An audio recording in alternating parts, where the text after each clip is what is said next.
Oh, hilang.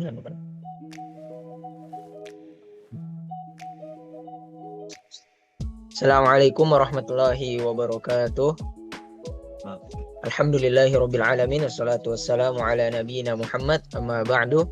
Jadi kami di sini sebagai dari kelompok 7 untuk mempresentasikan makalah dengan judul Kaidah Pengulangan dalam Al-Qur'an dan Kaidah Munasabah. Tugas ini kami lakukan sebagai memenuhi tugas mata kuliah Qawaid Tafsir.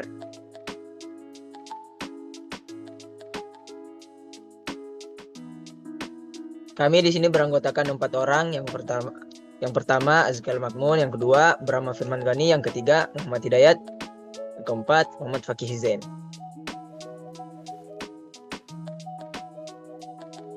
Langsung saja ke pembahasan. Yang pembahasan pertama adalah pengulangan dalam Al-Quran. Pengulangan dalam Al-Quran bukanlah hal sia-sia, tetapi memiliki tujuan penting dalam menyampaikan pesan. Pengulangan ayat, kata, atau kisah dilakukan untuk memperkuat makna, menegaskan peringatan, dan memberi pelajaran. Setiap pengulangan yang ada di dalam Al-Quran memiliki alasan maknawi yang sesuai dengan konteks turunnya ayat tersebut. Beberapa poin penting dari kaidah ini adalah yaitu yang pertama, pengulangan pertanyaan menunjukkan harapan agar sesuatu tidak terjadi seperti dalam ayat tentang kebangkitan yang disangkal oleh orang kafir. Yang kedua, pengulangan ancaman atau kisah umat terdahulu bertujuan untuk memberikan peringatan atau pelajaran kepada generasi berikutnya. Yang ketiga adalah bila ada 2 kalimat atau ayat yang diulang dalam satu surat, maka ada keterkaitan makna baik dari segi waktu, sebab akibat, maupun penegasan pesan. Dengan memahami kaidah ini, kita bisa melihat keindahan dan ketepatan susunan ayat-ayat Al-Quran dalam menyampaikan kebenaran. Langsung saja kita masuk ke kaidah 179 dalam pengulangan dalam Al-Quran. Yang pertama, qad yuraddu tikraru li ta'addudil muta'allaq. Artinya adalah klaim pengulangan ada kalanya ditolak karena tempat pengaitan berbeda.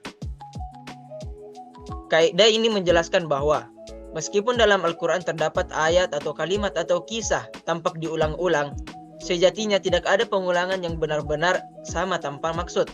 Setiap pengulangan dalam Al-Quran memiliki konteks atau maksud dan tujuan berbeda sesuai dengan kondisi ayat itu turun. Pengulangan itu disesuaikan dengan tema, surat, situasi, kebutuhan, dan sasaran pendengarnya. Contohnya, di dalam kaidah ini, di dalam surah Ar-Rahman, Fabi ayyi ala'i rabbikuma tukadziban. Walaupun ayat ini diulang sampai 31 kali, akan tetapi setiap penyebutan mengait pada jenis nikmat Allah yang berbeda-beda. Misalnya, setelah nikmat penciptaan manusia, maka disebutkan Fabi ayyi ala'i rabbikuma tukadziban, lalu disebutkan nikmat surga, kemudian disebutkan lagi Fabi ayyi ala'i rabbikuma tukadziban, dan seterusnya. Ini adalah pengulangan bukan tanpa sebab, tapi menyesuaikan ta'alluq atau pengaitan makna di tiap ayat sebelumnya. Kemudian ada juga pengurangan di Quran surah Asy-Syura ayat 17 dan Quran surah Al-A'raf di ayat 105, dan juga ada di Quran surah Thaha ayat 47, di mana ayatnya berbunyi fa'arsil ma'iya bani Israil. Di sini permintaan Nabi Musa kepada Fir'aun. Nabi Musa meminta kepada Fir'aun agar Bani Israel itu dikirim kepadanya. Ini diulang sampai beberapa kali, tetapi dalam tiap surat posisi dan konteksnya berbeda. Kadang sebagai awal dakwah, atau kadang juga dalam bentuk ancaman, dan kadang saat dialog tentang mukjizat. Kemudian kita pindah ke kaidah selanjutnya, yaitu lam yaqa fi kitabillahi takarrur baina mutajawizain. Pengulangan antara dua yang berdekatan tidak mungkin terjadi dalam kitab Allah Subhanahu wa taala. Maksudnya adalah kaidah ini menyatakan bahwa tidak mungkin terjadi pengulangan yang sia-sia dalam Al-Quran. terutama dua lafaz atau ayat yang letaknya berdekatan dalam satu surat. Artinya, jika tampak ada dua kalimat yang mirip atau bahkan sama, hal itu bukanlah pengulangan tanpa makna, melainkan mengandung perbedaan fungsi, makna, atau tujuan tertentu dari ayat tersebut. Sebagian ulama juga menjelaskan bahwa tidak perlu menganggap ayat tersebut sebagai pengulangan, karena sebelumnya Allah sudah menyebutkan sifat yang sama dalam basmalah. Meskipun tampaknya diulang, pengulangan tersebut tidak terjadi dalam konteks sama dan tidak serta-merta menunjukkan makna yang sama pula. Contoh penerapan dari kaidah ini adalah dalam Quran surah Al-Fatihah ayat 1-3. Di sini ayatnya Bismillahirrahmanirrahim, Alhamdulillahirabbil alamin. Di sini diulang Ar-Rahman Ar-Rahim 2 kali, di ayat pertama dan di ayat yang ketiga. Meskipun Ar-Rahman Ar-Rahim ini muncul 2 kali berdekatan, akan tetapi fungsinya berbeda. Yang pertama sebagai pembuka basmalah, yang kedua sebagai sifat Allah Subhanahu wa taala dalam konteks pujian dan untuk ibadah kepadanya. Kemudian di Quran surah Al-Ikhlas, Al-Falaq dan An-Nas, di mana Allah mengulangi 3 kali kata kul. Meskipun ketiga surah ini berturut dimulai dengan kata kul, masing-masing memiliki objek dan tujuan berbeda. Di dalam surah Al-Ikhlas tujuannya untuk tauhid, yang di dalam surah Al-Falaq tujuannya untuk perlindungan dari banyak gangguan-gangguan. Yang ketiga di surah An-Nas, yaitu perlindungan dari bahaya yang gaib. Kemudian kaidah selanjutnya akan dilanjutkan oleh teman saya. Masuk ke kaidah selanjutnya, yaitu la yuhallifu baina alfazin illa ikhtilafu al-ma'ani. Perubahan bentuk kata pasti mengakibatkan perubahan makna. Kaidah ini mengajarkan bahwa jika bentuk kata dalam Al-Quran itu berubah, maka maknanya juga bisa berubah. Dalam bahasa Arab, satu kata bisa memiliki banyak bentuk. Ini disebut tasrif. Misalnya, bentuk kata kerja yang sedang dilakukan, atau bentuk kata benda, sesuatu yang tetap, atau kata yang menunjukkan pelaku, jumlah, atau waktu. Di sini perubahan bentuk kata adalah perubahan bentuk gramatikal seperti perubahan fi'il, isim atau mudhari menjadi isim fa'il yang berakibat pada perubahan makna dalam kalimat. Dalam Quran, hal ini sangat penting karena bisa mengubah maksud ayat baik terkait waktu, pelaku maupun konteks makna. Contohnya yaitu dalam Quran surat Al-Baqarah ayat 185, yaitu Syahrul Ramadan alladzi unzila fihil Qur'an. Dan dalam Quran surat Al-Furqan, kadzalika linasbita bihi fawadaka warot turtilan. Penjelasannya yaitu anzala menunjukkan penurunan sekaligus yang atau sekali turun, yaitu Al-Quran dari Lauhul Mahfuz ke langit dunia. Nazzala menunjukkan penurunan bertahap sesuai waktu dan konteks kejadian dengan lafaz berbeda karena makna dan prosesnya berbeda. Lalu contoh yang selanjutnya dalam surat Maryam ayat 93 dan surat Zumar ayat 53. Di situ ada kata ibad dan abid. Di situ diibad dalam bentuk kehormatan untuk hamba yang taat dan mulia, dan di kata abid bentuk umum atau bisa bermakna hamba dalam kerendahan, digunakan sesuai sikap manusia terhadap Allah Subhanahu wa taala. Lalu masuk ke kaidah selanjutnya. Al-Arabu tukarriru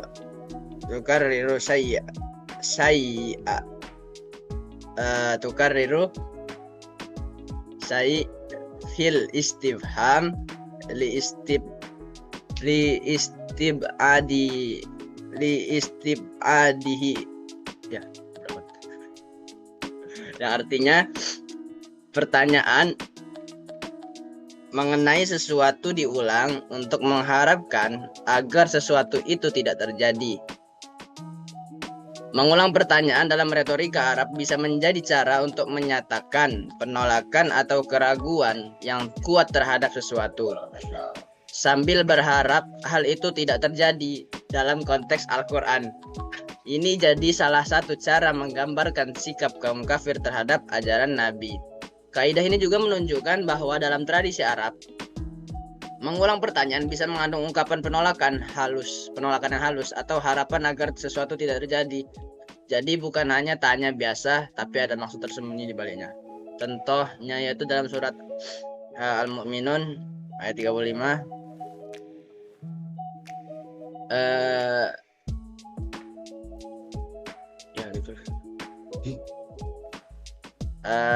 Dalam surat yang selanjutnya itu dalam surat Al-Baqarah ayat 259 dan 259, dan berikutnya juga ada contoh dalam surat An-Nazi'at ayat 10 sampai hingga 11, yaitu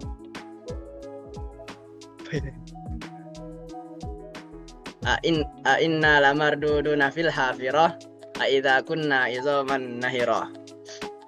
Yaitu kaum kafir mengulang pertanyaan dengan nada sinis. Dua pertanyaan serupa diulang untuk menolak keras ide kebangkitan. Dan dalam konteks ini juga, pengulangan berfungsi sebagai bentuk penolakan emosional, bukan sekedar logika. Mereka tidak ingin hari kebangkitan itu terjadi. Mungkin kaidah selanjutnya akan disampaikan oleh teman saya.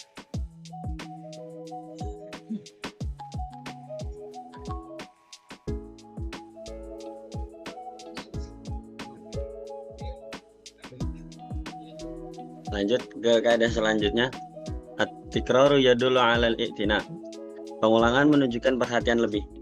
Dalam tradisi Arab, mengulang pertanyaan seringkali bermakna penolakan batin dan harapan agar sesuatu tidak terjadi, bukan sekadar meminta kepastian dalam Al-Quran.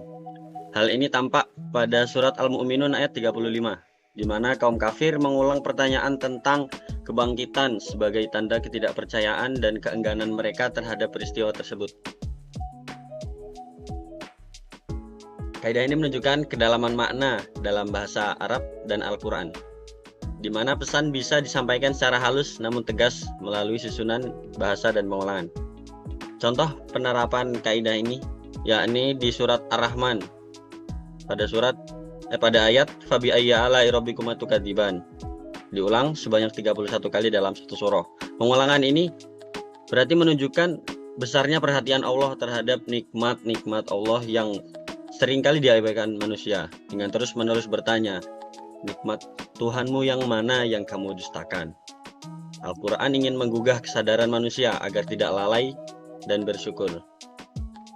Selanjutnya pada surat Al-Mursalat, yaitu pada ayat wailu yauma idzil lil mukadzibin, yang diulang sampai 10 kali dalam satu surah. Penjelasan Allah mengulang ancaman kepada para pendusta berulang kali di tengah-tengah ayat tentang hari kiamat. Ini menunjukkan bahwa pendustaan terhadap agama dan kebenaran adalah perkara yang sangat besar, dan Allah ingin umat manusia benar-benar memperhatikan pengulangan ini agar menimbulkan efek psikologis yang menggetarkan hati pembaca. Selanjutnya kaidah 184. An-nakirah idza takarrarat dallah ala ta'addud bi khilafil ma'rifah. Nakirah bila terulang menunjukkan berbilang, dan begitulah sebaliknya. Penjelasan kaidah ini menjelaskan bahwa kata benda nakirah, kata benda tanpa huruf alif dan lam, jika diulang dalam satu ayat bisa memiliki dua kemungkinan makna. Yang pertama bermakna sama dengan kata yang pertama, kedua bermakna berbeda dengan kata yang pertama. Ada 4 kondisi yang menentukan hal ini. Di antaranya, jika nakirah disebutkan di tempat yang sama tanpa ada perubahan konteks, maka maknanya sama.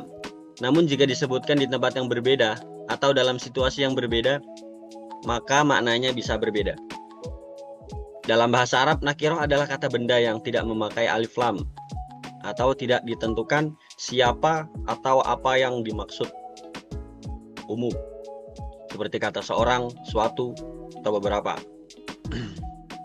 Ketika nakiroh itu diulang dalam satu ayat atau konteks, bisa terjadi dua kemungkinan.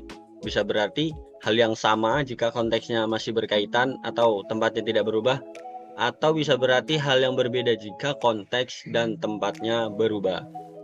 Contoh penerapannya yakni pada surat Al-Baqarah ayat kedua.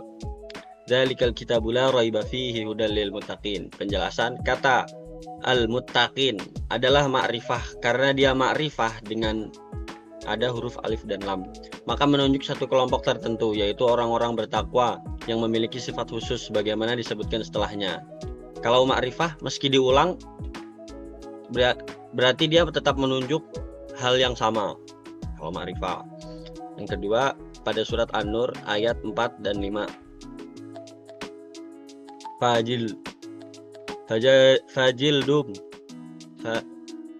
Fajadilhum tamani najaldah wala taqabbalu lahum syahadatan abadan.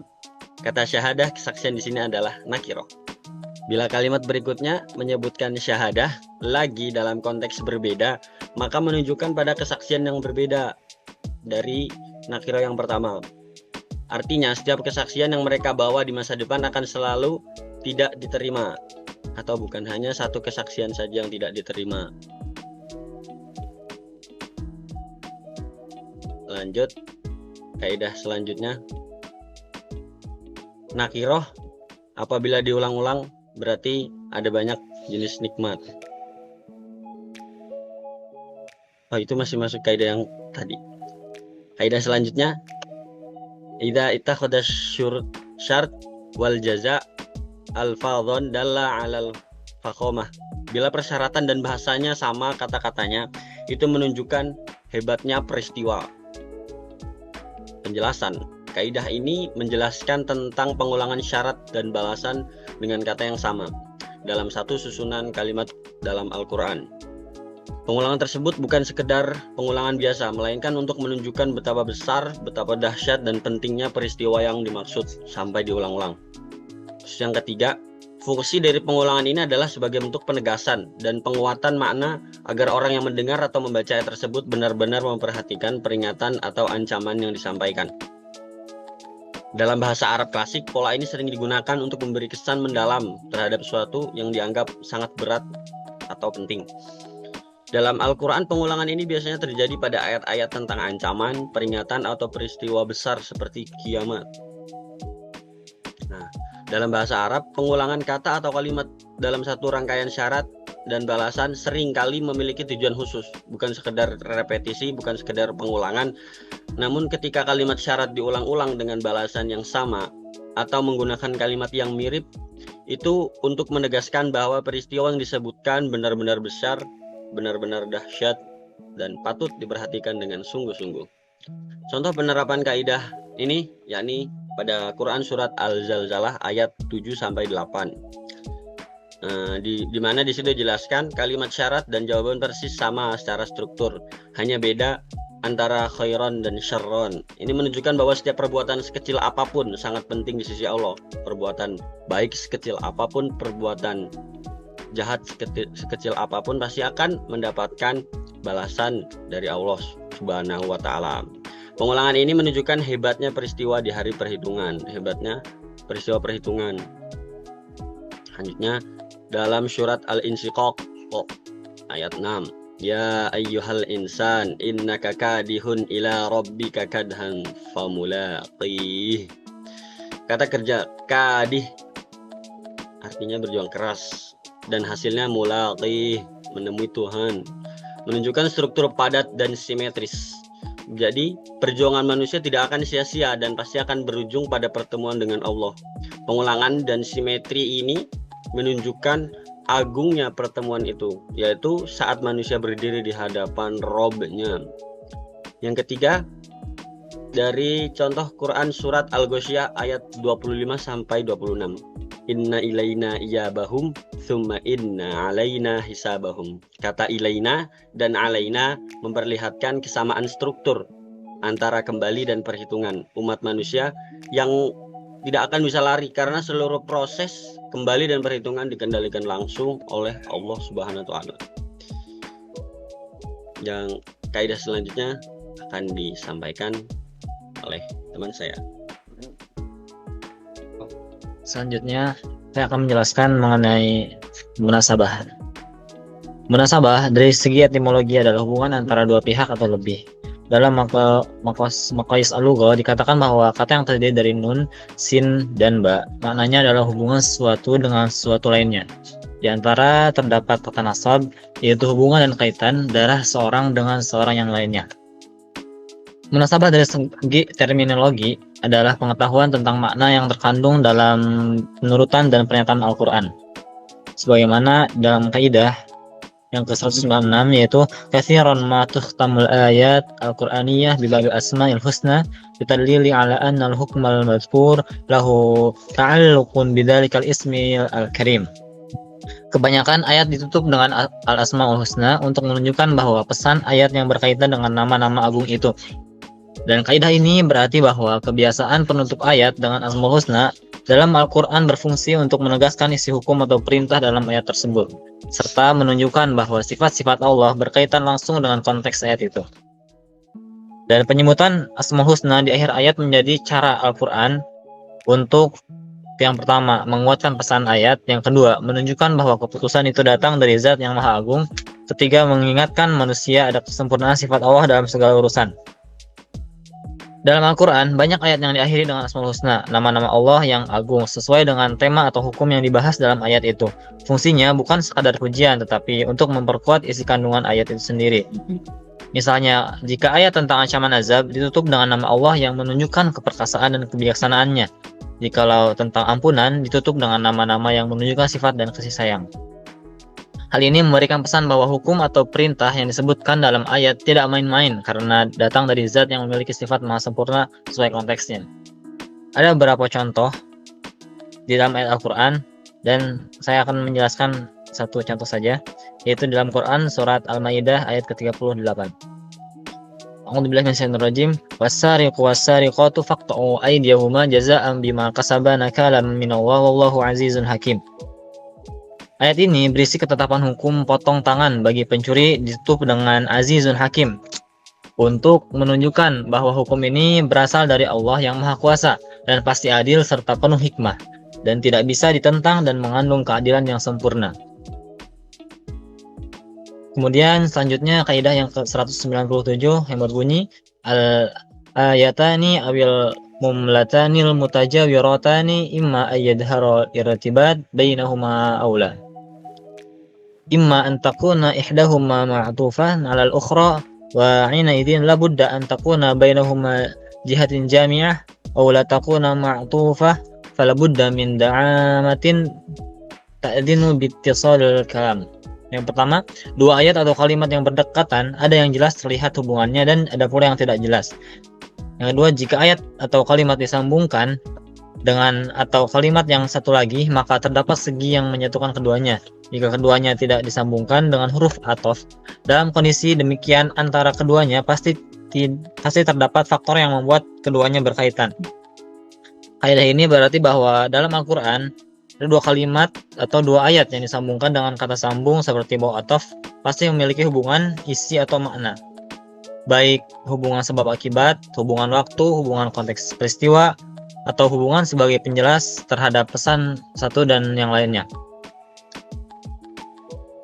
Inilah keunikan bahasa Al-Quran yang sering menggunakan gaya athof atau penyambung untuk merangkum rangkaian kisah atau hukum secara ringkas tapi maknanya tetap tersambung, logis, dan padu.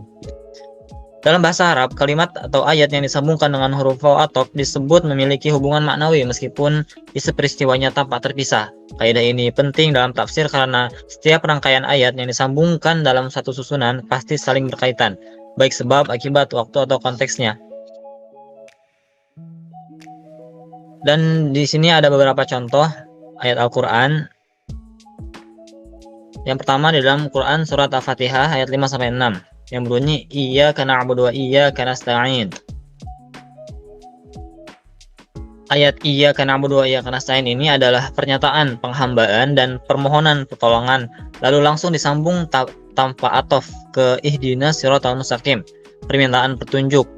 Hubungan di antara keduanya kuat sebab permohonan pertolongan kepada Allah dalam ayat sebelumnya itu tidak ditindaklanjuti dengan permintaan petunjuk sebagai wujud kebutuhan manusia kepadanya. Kemudian kaidah selanjutnya, kaidah ke-198, al-amru al-kulli lima rifati munasibu batil ayat fi jamil Qur'an ayyan dura ilal gharadil ladzi siqat lahu surah summa yunzuru ma yuhtaju ilaihi dzalikal ghurad minal muqaddimat summa yunzuru ila maratibi tilkal muqaddimati fil qurbi wal bu'di minal matlub kama yunzuru 'inda jazaa'il kalam fil muqaddimati ila ma yastatbi'uhu min istishrafi nafsis sami' ilal ahkam awil lawazimi at-tabi'ati lah allati taqtadil balaghah shifa al-ghalil yadfa'u ghana al-istishrafi ilal wuqufi 'alaiha. Prinsip umum untuk menemukan munasabah ayat-ayat dalam surat Al-Quran adalah menemukan tema yang dituju oleh surah, kemudian menemukan premis-premis yang diperlukan tema itu, lalu meninjau tingkat kedekatan atau kejauhan premis-premis itu dari kesimpulan yang diperlukan. Dan diperhatikan pula ketika mencocokkan manang kalimat premis-premis itu, penerimaan hati pendengar yang diinginkan sampai kesimpulan-kesimpulan dan konsekuensi-konsekuensi yang ditimbulkannya, yang dihasilkan oleh keindahan bahasa dalam memuaskan hati pendengar itu, dengan cara menyingkirkan hambatan dalam penerimaan hati itu dan selanjutnya menemukan kesimpulan-kesimpulan berikutnya. Kaidah ini berarti bahwa dalam memahami isi sebuah surat atau ayat dalam Al-Quran yang terdiri dari beberapa topik yang perlu disusun. Yang pertama mulai dari mengenali konflik atau masalah utamanya, kemudian pendahuluan yang mengarah ke topik inti, dan bahas bukti atau dalil yang memperkuat pesan ayat, dan juga terakhir simpulkan keseluruhan pesan dalam surat itu. Fungsinya supaya pesan Al-Quran bisa dipahami untuk utuh dan tidak terpotong-potong atau membingungkan saat ditafsirkan. Dengan kata lain, kaidah ini adalah pedoman untuk merangkai susunan tafsir tematik dalam satu surah secara sistematis. Ada beberapa contoh di dalam Al-Quran mengenai hal ini, dan saya akan menyebutkan satu contoh saja di Quran surat Al-Fatihah ayat 5-6, yaitu iyyaka na'budu wa iyyaka nasta'in ihdinas siratal mustaqim siratal ladzina an'amta 'alaihim ghairil maghdubi 'alaihim waladdallin. Permohonan kepada Allah di ayat 5 diikuti langsung permintaan petunjuk di ayat ke-6 tanpa atof, karena itu adalah kelanjutan kebutuhan manusia kepada Allah. Lalu di ayat 7 dijelaskan siapa yang dimaksud dengan jalan yang lurus itu. Kemudian kesimpulan dari makalah ini menegaskan bahwa Al-Quran itu adalah kitab suci yang memiliki susunan lafaz, ayat dan surat yang sangat teratur, penuh hikmah, serta terbebas dari pengulangan sia-sia. Kaidah tentang pengulangan ayat menjelaskan bahwa setiap pengulangan dalam Al-Quran memiliki tujuan berbeda sesuai dengan konteks dan tema surat. Ada kalanya pengulangan dilakukan untuk memperkuat makna, memberi peringatan, menegaskan nikmat, atau memperjelas hukum. Misalnya pengulangan ayat fabi'ayyi ala'i rabbikuma tukadziban. Dan Al-Quran surat Ar-Rahman itu bukanlah pengulangan yang kosong, tetapi penegasan atas berbagai jenis nikmat yang disebutkan. Demikian pula pengulangan kisah para nabi yang berbeda penekanan sesuai kebutuhan tema surat masing-masing. Selain itu, pembahasan tentang munasabah menunjukkan bahwa tidak ada dua ayat berdekatan dalam Al-Quran yang letaknya tanpa alasan. Setiap susunan ayat, baik yang dihubungkan dengan atof maupun tidak, itu selalu memiliki hubungan makna yang saling menguatkan. Hubungan tersebut bisa berupa sebab akibat, waktu, konteks, peristiwa, atau penjelasan terhadap isi ayat sebelumnya. Kaidah ini penting dalam ilmu tafsir agar pembaca Al-Quran memahami urutan pesan dan hikmah dalam tiap surat secara sistematis dan tidak memahaminya secara terpisah atau lepas konteks. Secara keseluruhan, makalah ini menegaskan bahwa kaidah-kaidah tafsir seperti pengulangan dan munasabah menjadi pedoman penting dalam memahami kandungan Al-Quran dengan tepat. Keindahan dan kemujizatan Al-Quran tercermin dari susunan lafaz dan keteraturan makna yang saling terikat. Susun bukan sekedar untuk dibaca, tetapi untuk direnungi dan diambil hikmahnya. Melalui pemahaman kaidah-kaidah ini, diharapkan pembaca bisa lebih cermat memahami makna ayat sesuai dengan tujuan penyampaiannya serta lebih hati-hati dalam menafsirkan Al-Quran.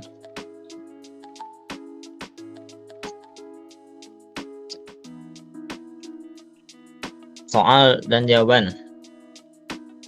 Yang pertama,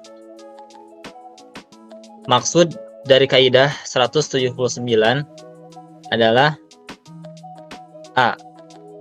Memperbanyak tilawah. B. Keindahan sastrawi tanpa mempertimbangkan makna. C. Tujuan dan kaidah yang berbeda meskipun tak serupa. D. Kesalahan penyalinan mushaf pada masa sahabat. Ini jawabannya adalah C.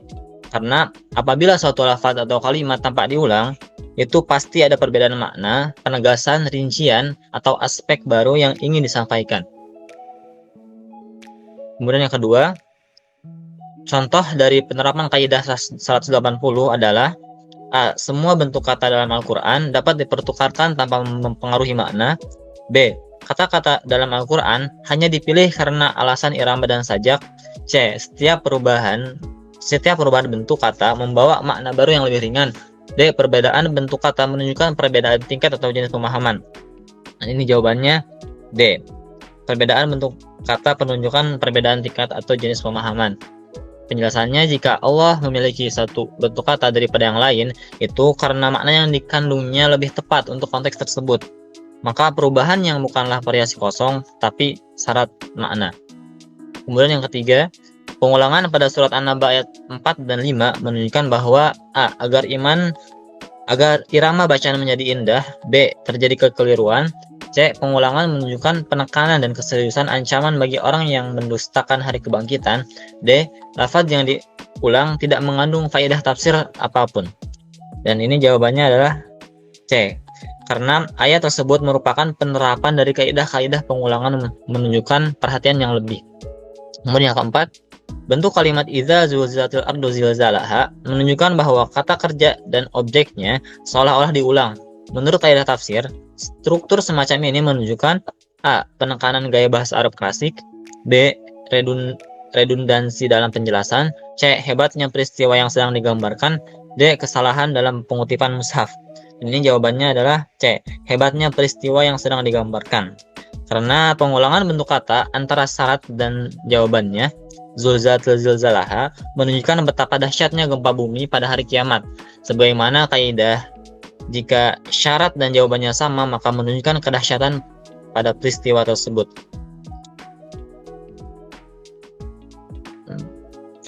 Penggunaan pertanyaan yang kelima, kalla la yumbadanna fil hutamah wa ma adraka mal hutamah. Penggunaan pertanyaan wa ma adraka mal hutamah yang mengulang penjelasan tentang neraka al-hutamah menunjukkan A. Neraka al-hutamah masih belum jelas sifatnya. B. Neraka hanyalah simbol dalam bahasa sastra. C. Kekhawatiran mendalam terhadap kedahsyatan hukuman tersebut. D. Tidak ada maksud khusus dari pengulangan itu. Jawabannya adalah C. Kekhawatiran mendalam terhadap kedahsyatan hukuman tersebut. Pertanyaan itu merupakan pengulangan retoris yang menunjukkan betapa mengerikannya siksa itu dan tersirat harapan agar manusia terhindar darinya.